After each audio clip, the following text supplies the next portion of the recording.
Halo semua, perkenalkan nama saya Fidokta Stefani Sembiring dengan NIM L1A1200017. Saya berasal dari Fakultas Pertanian, Prodi Kehutanan, Universitas Jambi. Kali ini kita akan membahas tentang kerangka kerja pengolahan hutan produksi lestari. Topik pembahasan kita kali ini adalah yang pertama pengertian PHPL, yang kedua standar penilaian kinerja PHPL, yang ketiga pedoman pelaksanaan penilaian kinerja PHPL, yang keempat kegiatan penilaian PHPL, kelima ada penentuan nilai akhir kinerja, dan yang keenam sertifikasi PHPL. Yang pertama kita akan membahas tentang pengertian dari PHPL atau pengolahan hutan produksi lestari, yaitu upaya untuk mengelola hutan yang memproduksi hasil hutan, baik dalam bentuk kayu maupun non-kayu, secara berkesinambungan tanpa mengganggu fungsi ekosistem hutan, serta dapat tetap menjaga fungsi sosial, fungsi ekonomi, serta fungsi budaya bagi masyarakat yang berada di sekitar hutan. Adapun manfaat dan fungsi pengelolaan hutan produksi lestari adalah yang pertama, bentuk kepatuhan terhadap aturan pemerintah. Setiap pengusaha yang ingin mengajukan izin pemanfaatan hutan wajib memiliki sertifikat PHPL. Hal ini sesuai dengan ketetapan PP nomor 23 tahun 2021 tentang penyelenggaraan kehutanan. Aturan tersebut menyebutkan bahwa izin pemanfaatan hutan harus disertai penilaian kinerja sesuai standar dan pedoman pengelolaan hutan lestari. Yang kedua, pemenuhan syarat dari pasar internasional. Keberadaan sertifikat PHPL dapat menjadi jaminan bahwa pihak produsen menjalankan usahanya dengan baik. Pihak perusahaan tidak hanya mengedepankan aspek ekonomi, tetapi juga memperhatikan faktor ekologi dan sosial. Hal ini tidak kalah pentingnya. PHPL juga memastikan bahwa hasil hutan yang dipasarkan merupakan hasil yang legal. Yang ketiga, jaminan produksi hutan yang ramah sosial dan lingkungan. PHPL menjadi upaya nyata bagi pengusaha bidang kehutanan berkaitan dengan strategi pemasaran perusahaan. Penerapan standar PHPL dapat membangun citra perusahaan yang ramah lingkungan di mata konsumen. Tak hanya itu, PHPL juga memberi jaminan produk yang ramah sosial. Keempat, meminimalkan dampak risiko sosial dan lingkungan yang berkepanjangan. Penerapan standar PHPL juga bermanfaat dalam meminimalkan terjadinya kerusakan hutan yang berdampak dalam jangka panjang. Potensi kerusakan hutan dapat diminimalkan karena PHPL mendorong penerapan beberapa aspek penting. Dengan begitu, hutan produksi yang dikelola tetap bisa memberikan manfaat secara berkesinambungan. Tidak hanya itu, PHPL mengatur tentang pemanfaatan hasil hutan yang berkaitan dengan kehidupan masyarakat di sekitarnya. Pengaturan ini sangat penting untuk memastikan bahwa pengelolaan hutan produksi oleh pemilik izin pemanfaatan hutan tidak bertentangan dengan hukum adat yang berlaku di wilayah sekitar hutan. Yang kelima, peningkatan kualitas kerja unit pengelolaan. Sertifikasi PHPL dapat mendorong kinerja unit pengelolaan dalam pemanfaatan hasil hutan. PHPL mendorong pengusaha hutan untuk memperhatikan faktor perlindungan, pengembangan, serta kesejahteraan para tenaga kerja. Adanya hubungan yang positif di antara tenaga kerja dan pengusaha akan memberi dampak positif pada proses pengolahan hasil hutan. Adapun aspek pokok pengelolaan hutan produksi lestari yaitu yang pertama, kepastian dan keamanan sumber daya hutan. Yang kedua, kelestarian produksi hutan. Yang ketiga, konservasi ekologi dan lingkungan. Yang keempat, manfaat ekonomi. Dan kelima, kelembagaan. Yang kedua, kita akan membahas tentang standar penilaian kinerja PHPL atau pengolahan hutan produksi lestari. Standar penilaian kinerja PHPL atau pengolahan hutan produksi lestari yaitu dibagi menjadi dua. Yang pertama, wajib atau mandatori, yaitu diatur melalui peraturan pemerintah, Menteri Kehutanan, ataupun Direktur Jenderal Bina Usaha Kehutanan. Yang kedua, yaitu sukarela atau voluntary, diatur melalui lembaga seperti FSC. Berikut merupakan skema standar dan pedoman PHPL atau pengolahan hutan produksi lestari. Menurut Peraturan Direktur Jenderal Pengelolaan Hutan Produksi Lestari Nomor P14 PHPL Tahun 2016 tentang standar dan pedoman pelaksanaan penilaian kinerja pengelolaan hutan produksi lestari dan verifikasi legalitas kayu yang terdapat pada pasal 2, yaitu standar penilaian kinerja PHPL. Pada yang pertama, pemegang IUP PHHK HA. Yang kedua, pemegang IU/PHHK HT, yang ketiga pemegang IU/PHHK RE, yang keempat pemegang hak pengelolaan, yang ketiga pedoman pelaksanaan penilaian kinerja PHPL. Yang pertama, ruang lingkup, yaitu yang pertama, pedoman ini mencakup pelaksanaan kegiatan PHPL di IU/PHHK HA, IU/PHHK HT, IU/PHHK RE, dan pemilik hak pengelolaan. Yang kedua, pelaksanaan pengelolaan hak pengelolaan PHPL di IU/PHHK HA, IU/PHHK HT, IU/PHHK RE, dan pemegang hak penggunaan standar penilaian kinerja hutan produksi lestari.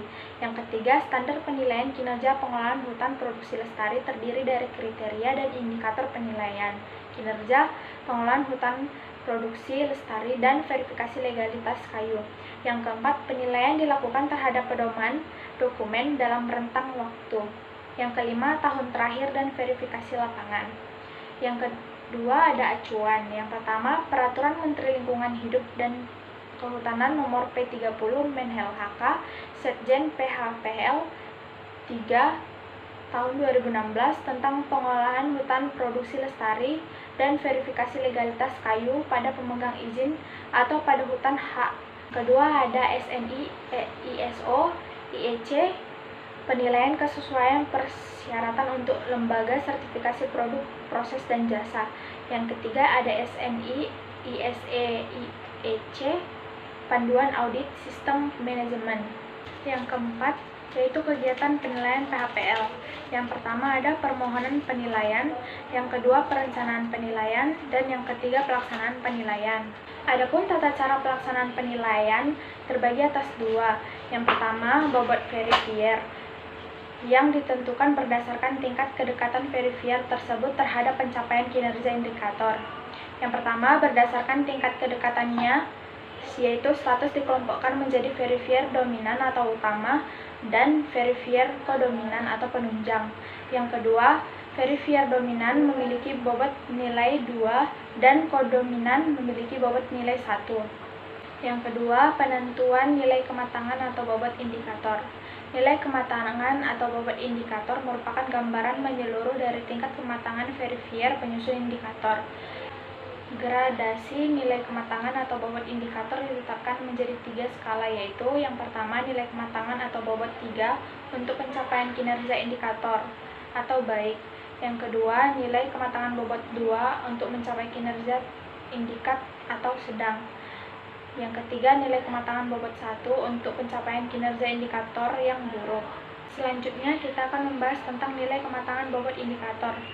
Selang atau range gradasi nilai kematangan bobot indikator ditetapkan sebagai berikut. Yang pertama, baik apabila total nilai verifier yang dicapai 80% dari kemungkinan total nilai maksimum yang dapat dicapai, tanpa ada verifier dominan yang bernilai buruk.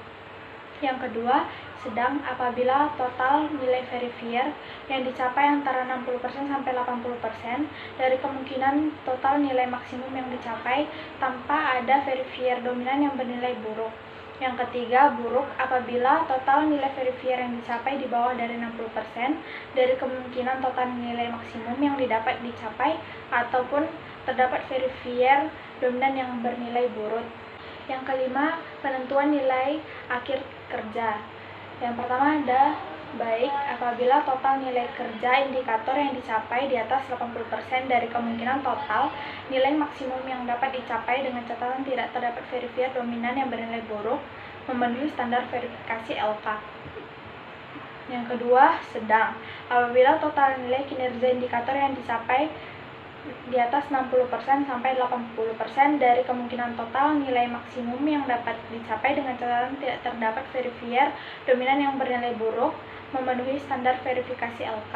Yang ketiga, buruk apabila total nilai kinerja indikator yang dicapai di bawah 60% dari kemungkinan total nilai maksimum yang dapat dicapai dan tidak memenuhi standar verifikasi LK dan atau terdapat verifier dominan yang bernilai buruk. Selanjutnya kita akan membahas tentang penerbitan sertifikat.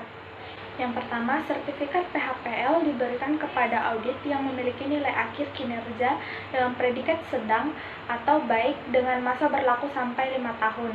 Yang kedua, dalam hal hasil penilaian berpredikat buruk berada pada kriteria prasyarat, kriteria produksi, kriteria ekologi, dan kriteria sosial, tetapi memenuhi legalitas kayu, LPPHPL menerbitkan SLK. Yang ketiga, penerbitan SLK sebagaimana dimaksud dapat dilakukan apabila LPPHPL telah berakreditasi dan ditetapkan sebagai LVLK. Yang keempat, dalam hal hasil penilaian berpredikat buruk, audit diberikan kesempatan memperbaiki kinerja PHPL sampai audit mengajukan permohonan untuk dinilai kembali oleh LPPHPL. Hal yang menyebabkan sertifikat PHPL dibekukan, yaitu yang pertama, pemegang sertifikat PHPL tetap tidak bersedia dilakukan penilikan sesuai jangka waktu ditetapkan dalam prosedur LPPHPL. Yang kedua, tindak lanjut hasil keputusan penilikan atau audit khusus. Yang ketiga, apabila perusahaan gagal memenuhi kewajiban pembayaran kepada PT Equality Indonesia. Hal-hal yang menyebabkan sertifikat PHPL dicabut. Yang pertama, pemegang sertifikat PHPL tidak bersedia dilakukan penilikan setelah 3 penetapan pembekuan sertifikat. Yang kedua, secara hukum terbukti melakukan pelanggaran antara lain melakukan penebangan di luar blok yang sudah ditentukan, pelanggaran hak asasi manusia, membeli ataupun menerima dan menyimpan serta mengolah ataupun menjual kayu ilegal, atau membakar hutan areal kerjanya. Yang ketiga, pemegang sertifikat PHPL kehilangan haknya untuk menjalankan usahanya atau izin usaha dicabut. Demikian materi ini saya sampaikan. Bila ada salah kata, saya mohon maaf. Sekian dan terima kasih.